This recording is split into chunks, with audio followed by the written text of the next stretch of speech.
did the Tennessee Titans overpay for Calvin Ridley, and was it a bad move? So it's a two-part question. You could answer it by each part. Okay. All right. I will say this. In short, no. They did not overpay. I look at Calvin Ridley, and although I was very, very strong-worded coming into last offseason about Calvin Ridley and the Jacksonville Jaguars, I look at, in hindsight, how he performed this past season.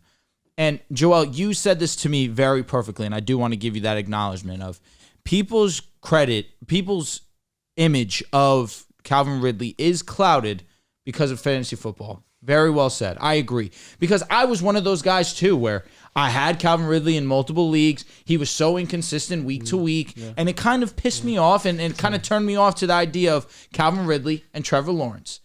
But you look back at it, after missing essentially 2 years of football, having over 1,000 yards, 8 touchdowns, and think about what the numbers could be if he just cleaned up the drops a little bit. How many touchdowns do we see where he only got 1 foot in? 2 that just come to mind immediately? So we're talking about a double-digit touchdown season 2 years after missing 2 years of football? That's where I feel like I look at Tennessee. You have DeAndre Hopkins. Now alongside him, you have Calvin Ridley. You're trying to put Will Levis in a better situation. Now you're going out there, and I feel more confidently now with that 7th pick, they're going to go with an offensive lineman. Yeah. They need to continue to build that and continue to put Will Levis behind a line that's respectable. I think Ryan Tannehill's career is pretty much finished because of how bad that offensive line is. Yeah. But you go and you bring in Lloyd Cushenberry. At pick 7, I'm assuming it's going to be a left tackle, whether it's Fashanu or the other left tackle prospects or the other. I'm not sure. There's a possibility actually that Joel is going to be there at 7. He could be. That'd be an amazing pick for the Titans for sure, John. Well said. But you bring in Tony Pollard alongside of Tajay Spears. That's a perfect duo to me where you have both of these guys that can essentially do both aspects at a very respectable level. I still think Tony Pollard is the better of the two, but Tony can receive, he can rush. You look at Tajay. He's not this bruising back that Derrick Henry is, but he can still take care of his opportunities near the goal line himself for sure. This offense is starting to shape up with some talent on all sides, and not just the wide receivers, but of course in that running back room. And Will Levis now is going to have a real chance for us to sit and evaluate him. I don't look at this as an overpay because you have a young quarterback that there is faith behind, and you want to see what his ceiling can be when there's actual respectable talent around him. It's a very interesting discussion because Calvin Ridley's expectations this last year were be a top 10 receiver, have 1,400 yards, and not only be a Pro Bowler, but put yourself in all-pro consideration. Yeah, for sure. One of the better receivers. That's because of the fact he basically replaced Julio Jones when he was hurt in 2020 and was one of the most consistent players. And he had 4 games of 100 straight yards in that season to end. And this year, I think one of the craziest stats is that Calvin Ridley did not have back-to-back games of 40 yards. Think about that for a second. This is a guy that was supposed to be the focal point of the Jaguars' offense. The expectations were such. Shout out to Christian Kirk, man. The real new. He is a very... He's not better than Ridley. Bro, the real new, though. Christian Kirk. Very underrated player. He's good. Yes, I agree. Last season, Christian Kirk, when he was healthy, was the best. No, he wasn't. Most consistent. Put it there. He was most consistent for sure. That's because they was using Ridley as a decoy. That's not on Christian Kirk. Yeah, but that's not on Ridley either. That he's being used improperly. It's not. I'm not trying to slight Calvin Ridley. I'm just giving Kirk his credit. Damn. But Continue, to consider John, the amount of talent that they've added to this wide receiver room over the last year, it's night and day because, hey, you lose Derrick Henry, you're going to have to build a brand new identity as a team. And this is where I kind of differ in opinion. I don't know how you replace Henry because, Tony Pollard is not in between tackles runner. I don't know if Spears is either. So this Titan offense is going to become a lot more drop back heavy. And for Will Levis, can I make the claim to you? I made it to him. They kind of saw it. With Derrick Henry, when he's on the field, what were the Titans doing? Winning 7 games. No, I just mean in general. When he's on the field, the play call, what's happening? You're expecting inside. 9 times out of 10, it's a Derrick Henry run. But when Tajay Spears was on the field, what were we anticipating? He can be used in a variety of Probably ways. a play action pass, probably give him a screen, maybe majority you understood what was happening.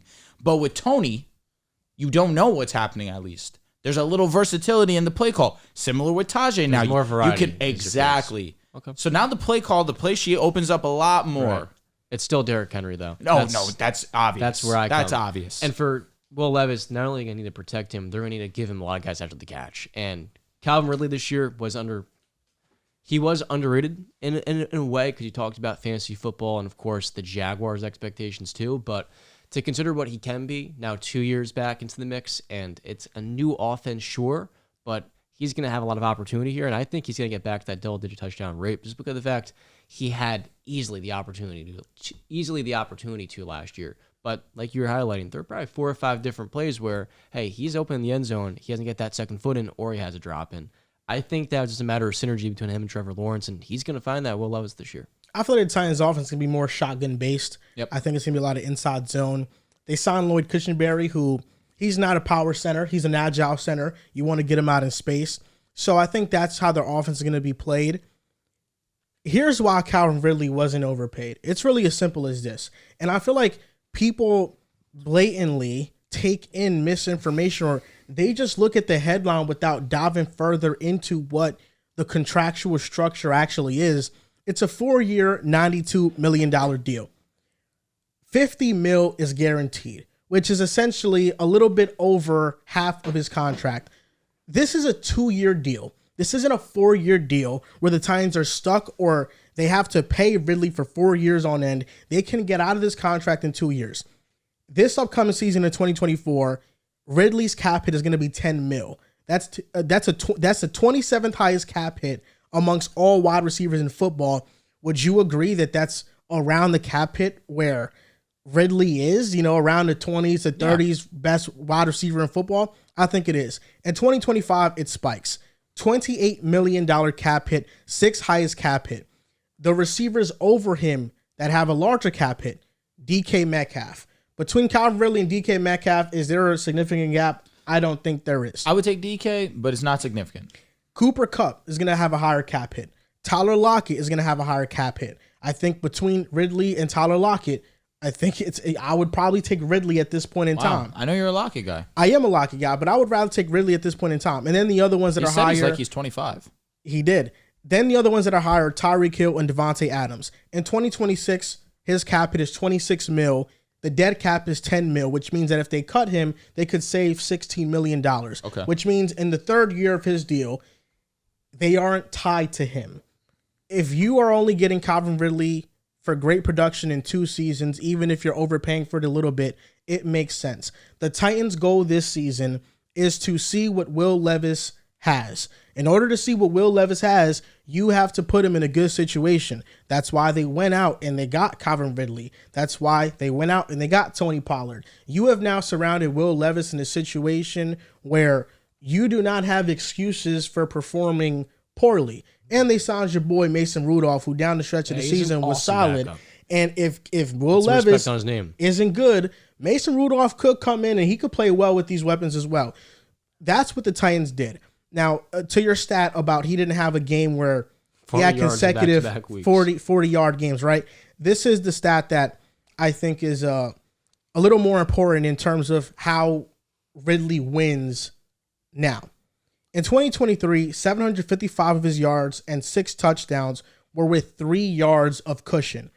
261 yards and 2 touchdowns were with less than 3 yards of cushion. What that means is that Calvin Ridley is significantly better when he's not pressed than when he is pressed. When Zay Jones didn't play for the Jaguars, Ridley was the lone X receiver, which means that he's not able to move alongside the line of scrimmage, so they're pressing him at the line. When he was able to move alongside the line of scrimmage, when Zay Jones did come back, he was much more productive. And in Tennessee, DeAndre Hopkins can be the X. Ridley can play the flanker role. And now Treylon Burks finally gets to play his natural role because out of college, he was a slot. That's what he was. The Titans drafted him and tried to make him an X. It failed miserably. For sure. Now Treylon gets to play back in his natural role that he got drafted as a first-round pick in college, being a big slot guy. So now you have Ridley in his best role. You have Treylon in his best role. I love Shige as a tight end. He's super athletic. Ridley's catch rate is 15% better when he's not pressed. His yards per target were 2 yards better, and his EPA was 0.22 when targeted compared to 0.06. So when he's not pressed, it's a significant gap. So for me, when I look at how Ridley's going to be using this offense and how he should be played at this point in time, it's in a flanker role. He's not a traditional true X receiver. And last year against man coverage, he had a 72% success rate, 80% success rate against zone coverage. Ridley was great.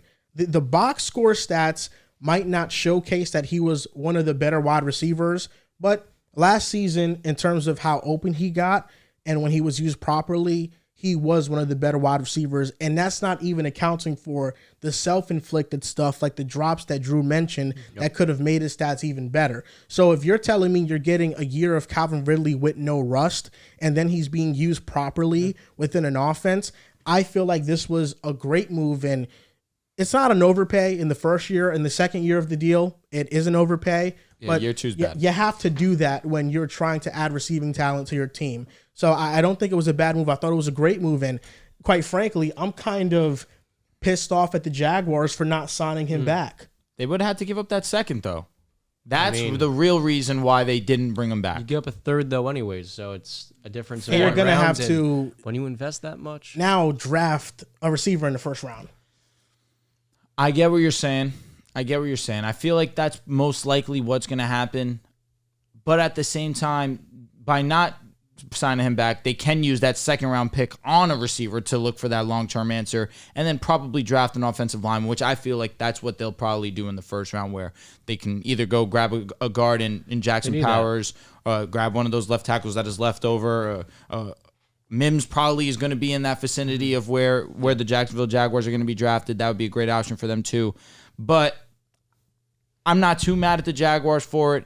I do look at it where, why did you trade for him if you weren't going to bring him back? That's a fair thought process, especially when you need weapons around Trevor Lawrence. But I am anticipating that in that second round, that's when they'll probably address it. But what their priority needs to be is protect Trevor Lawrence. Without a doubt. Because he cannot be running for his life as much as he was last season again. And he was playing with a lot of injuries. But if we can go back to the Titans for a second, I saw you mentioning this on Twitter. I'm grateful you did, because this is probably one of the stupidest storylines, I think, in this entire NFL all season.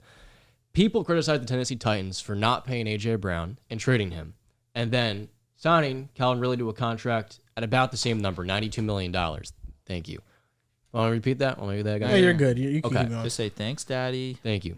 And I want to repeat that. The Titans got a lot of backlash for trading A.J. Brown for a first-round pick and not giving him the $100 million contract he was looking for. And then consequently signing Calvin Ridley 2 years later to a deal worth a little bit under $100 million. And they say, you don't want A.J. Brown, but you want Calvin Ridley. And they overlooked the fact it's two completely different front offices. And the fact that the GM who traded A.J. Brown got traded, but he got fired because of the fact he traded A.J. Brown for basically a receiver, and Treylon Burks has done nothing so far through 2 years. And their newer GM and Ron Carthen, just came in a year ago. And that bothers me more than anything. It's like, we're acting like this is the same exact regime that made these two moves when it's simply not. No, it's not the same regime, and I actually trust Rand Carthen and what he's doing. He's been cooking. Yeah, he's been doing good in his first offseason, true offseason with the Titans. So I agree with you, and it's kind of pissed me off as well because, it's not the same thing. I guarantee if Rand Carthen was there a couple years ago, he probably signs A.J. Brown to the contract that he's looking for. But I don't understand trying to clown current franchises for getting better. And I think Ridley makes the Titans better. It doesn't matter how you spin it, whether it's an overpay, he underachieved last season. The Titans got better. That's what it is. And the Jaguars got worse.